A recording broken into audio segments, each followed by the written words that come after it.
বিচার বিভাগের স্বাধীনতার কথা বলা হয়েছে আর্টিকেল 116, কিন্তু দেখা গেল ওই পাকিস্তান আমলে বিচার বিভাগের প্রতি প্রশাসন যে চিন্তা চেতনা করেছিল, একই চিন্তা চেতনা সরকার শাসনতন্ত্র পেয়েছে, কিন্তু আমাদের প্রশাসন ওই একই চিন্তাধারায় ছিল।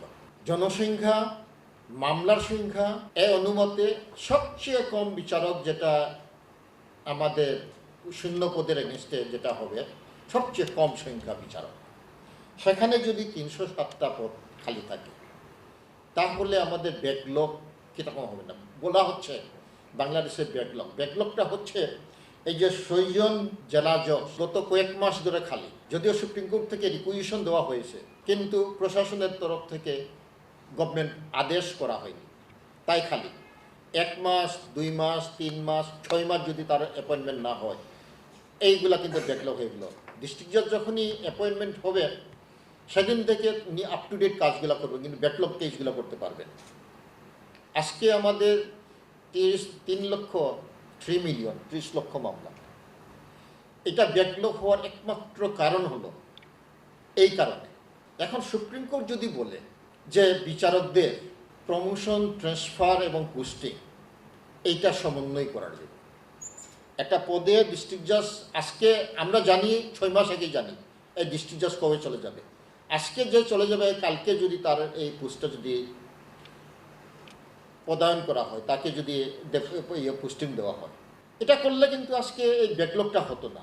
সরকার এবং এক্সিকিউটিভ যারা আছে তারা যদি এগিয়ে আসে, তাহলে আমাদের স্বল্প যে বাজেট পায় এর মধ্যে সমন্বয় করে বিচার বিভাগ এবং সরকারের মধ্যে একটা সমন্বয় করা যেত, এটা কোনো সংঘাত হতো না। অপরাধী কিন্তু যখন ঠিকমতো সময় মতো যদি বিচার না হয়, সেই অপরাধী কিন্তু জামিনে বাইর হয়ে যায়, এরপরে সে কিন্তু আবার অপরাধে জড়িয়ে পড়ে।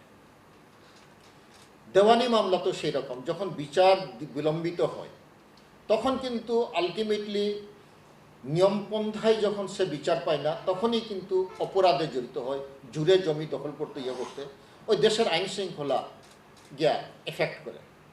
এই বিচার বিভাগকে যদি তার যে সংবিধান এবং আইনের আওতার মধ্যে যে ক্ষমতা দেওয়া আছে, এই ক্ষমতা যদি ঠিকমতো কাজ করতে দেওয়া হয়, আমি মনে করি দেশে অনেকাংশে এই দুর্নীতি, এই অপরাধ প্রবণতা, ইভেন এই যে সন্ত্রাসমূলক কাজ, এইগুলা কিন্তু চলে যায়।